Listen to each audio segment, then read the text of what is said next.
आज की एक और बड़ी खबर की, और यह खबर विपक्ष की गठबंधन इंडिया गठबंधन के लिए किसी खतरे से कम नहीं है, या कह सकते हैं कि खतरे की घंटी से कम नहीं। लोकसभा चुनाव से पहले पश्चिम बंगाल के मुख्यमंत्री ममता बनर्जी लगातार कांग्रेस को झटका दे रही हैं, और अब उन्होंने कांग्रेस पर ऐसा हमला बोला जिसके बाद लोग ये पूछ रहे हैं कि क्या ये वही ममता दीदी हैं जो इंडिया गठबंधन को साथ लेकर चलने की बात कहती थी।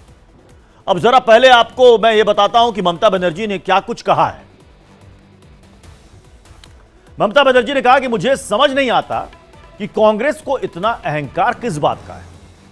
कांग्रेस अपने लिए 300 सीट मांगने की बात कर रही थी, लेकिन मुझे लगता है कि 40 सीट भी नहीं जीत पाएगी। कांग्रेस जहां पहले जीतती थी अब वहां हार रही है। अगर हिम्मत है तो बनारस और प्रयागराज में बीजेपी को हरा कर दिखाए। ममता दीदी यहीं पर नहीं रुकी, अब उन्होंने राहुल गांधी पर भी निशाना साधा। उन्होंने कहा कि भारत जोड़ो न्याय यात्रा बंगाल आई थी, लेकिन मुझे बताया ही नहीं गया। मुझे इस बात की जानकारी प्रशासन ने दी, जबकि मैं इंडिया गठबंधन में थी वर्ड इस्तेमाल किया उन्होंने। राहुल को निशाने पर लेते हुए कहा कि आजकल फोटो शूट का नया चलन चला हुआ। कुछ लोग प्रवासी पक्षी की तरह आते हैं, फोटो शूट करवा कर चले जाते हैं। जो लोग कभी चाय स्टॉल पर नहीं गए, वे लोग बीड़ी कामगारों के साथ फोटो खिंचवा रहे हैं। अब सोचिए कितना बड़ा इशारा और संकेत है ममता बनर्जी का कांग्रेस की तरफ और राहुल गांधी को लेकर। दरअसल इन दिनों राहुल गांधी न्याय यात्रा निकाल रहे हैं, और बीते दिनों उनकी यात्रा पश्चिम बंगाल पहुंची थी, जहां इस दौरान राहुल ने बंगाल के बीड़ी कामगारों से मुलाकात की।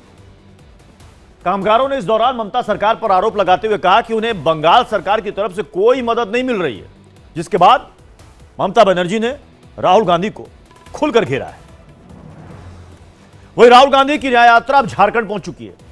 यहां राहुल गांधी देवघर पहुंचे और बाबा बैद्यनाथ मंदिर में पूजा अर्चना की। राहुल इस दौरान गुलाबी धोती पहने और माथे पर चंदन लगाए नजर आए। ममता बनर्जी राहुल को कह रही हैं कि ये फोटो शूट करवा रहे हैं कुछ नेता, और उनका कहना है कि जो लोग कभी चाय के स्टॉल पर नहीं पहुंचे वो जगह जगह जाकर फोटो शूट करवा रहे हैं।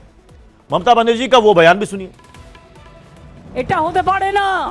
শুনুন, এখনো হিম্মত করে বলি, লড়তে যদি পারে বিজেপিকে কেউ, বাংলা পারে, তৃণমূল কংগ্রেস পারে, আর আমরাই পারি সমস্ত রিজিওনাল পার্টিকে ঐক্যবদ্ধ করে এক জায়গায় দাঁড়াতে।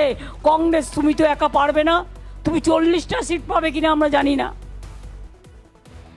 ममता बनर्जी के बयान के बाद सियासी घमासान शुरू हो चुका है। बीजेपी कह रही है कि ममता का दिल ज्यादा नरम है, इसलिए 40 सीट बता रही है। हम तो कहेंगे कांग्रेस 10 सीट भी नहीं जीत पाएगी।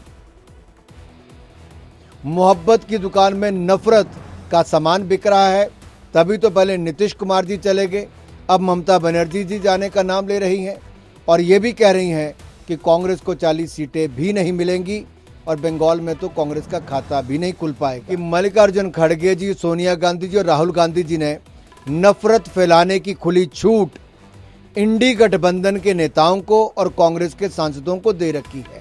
40 सीट तो वो ज़्यादा कह रही हैं, क्योंकि थोड़ी इमोशनल है वो कांग्रेस के प्रति। हम तो 10 सीट से भी ज़्यादा देने को तैयार हैं।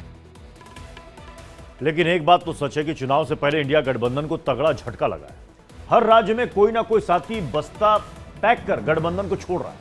जरा कुछ फैक्ट आपके सामने जल्दी से हम रख देते हैं।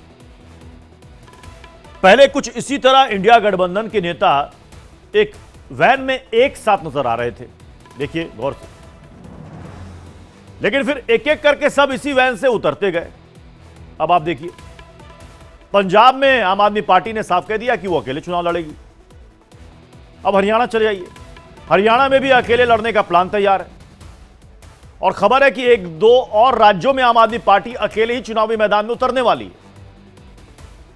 वहीं महाराष्ट्र की बात करें तो यहां सीट शेयरिंग पर सस्पेंस बना हुआ है। लगातार विपक्षी दलों की एक के बाद एक कई बैठकें हो रही है, लेकिन नतीजा कुछ भी नहीं निकल रहा है। कांग्रेस वहां पर ज्यादा सीटें मांग रही है, लेकिन उद्धव गुट 10 सीटों से ज्यादा देने के मूड में नहीं है। इसके बाद आ जाइए बंगाल। बंगाल में ममता बनर्जी ने साफ ऐलान कर दिया है कि वो यहां अकेले ही चुनाव लड़ेंगी। यहां भी सीट शेयरिंग को लेकर पेच काफी दिनों तक फंसा रहा था, और ममता बनर्जी ने कह दिया कि कांग्रेस जरूरत से ज्यादा मांग रही है, हम यहां अकेले चुनाव लड़ेंगे। यानी बंगाल की तस्वीर साफ हो गई। इसके बाद आ जाइए बिहार। यहां नीतीश कुमार गठबंधन से अलग हो चुके हैं। जो नीतीश कुमार इंडिया गठबंधन के अगुवा थे, जिन्होंने ही इंडिया गठबंधन की नींव रखी थी, उन्होंने ही पाला बदल लिया, अब एनडीए के खेमे में आ गए। उसी तरीके से सबसे बड़ा सूबा उत्तर प्रदेश, समाजवादी पार्टी की पहली लिस्ट जारी हो गई है। गठबंधन नहीं हुआ है, सीटों का तालमेल नहीं हुआ है, लेकिन पहली लिस्ट समाजवादी पार्टी ने जारी कर दी।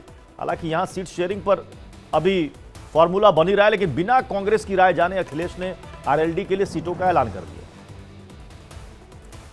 अब जब कांग्रेस को लग रहा है कि एक एक कर साथी साथ छोड़ रहे हैं, तो अब कांग्रेस के नेता नरम पड़ते हुए दिख रहे हैं। अब उनका कहना है कि बीजेपी को हराने के लिए सबको साथ आना होगा और यह गठबंधन राष्ट्रीय स्तर पर होगा, विधानसभा चुनाव के लिए नहीं होगा। उधर एनडीए गठबंधन की तरफ से पलटवार भी आया है। सुनिए क्या कुछ कहा जा रहा है जयराम रमेश और जेडीयू नेता केसी त्यागी की ओर से। उन्होंने बहुत सारे चीजें कही हैं कांग्रेस के पार्टी के बारे में। मैं कुछ नहीं कहूंगा, मैं यही कहूंगा कि वो बार बार कह रही हैं कि वो इंडिया गठबंधन का एक हिस्सा है।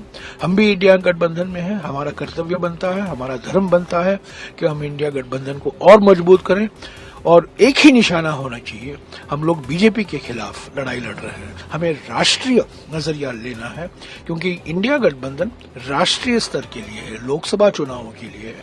तो हमने तो शुरू से कहा था कि ये गठबंधन बालू पे खड़ा है, गिर जाएगा, लेकिन इतनी जल्दी गिरेगा हमें नहीं मालूम है। और उनका गठबंधन टूट रहा है और वो देश जोड़ने चले हैं। तो नीतीश जी चले गए, ममता जी छोड़ रही हैं, बाकी लोग कह रहे हैं नमस्ते करना है। अब जेडीयू के वरिष्ठ नेता केसी त्यागी भी खुलकर कह चुके हैं कि नीतीश कुमार ने बहुत कोशिश की थी इंडिया गठबंधन को एकजुट रखने की, लेकिन एक एक करके सब साथी जा रहे हैं, इसलिए अब ये गठबंधन लगभग समाप्त हो चुका है।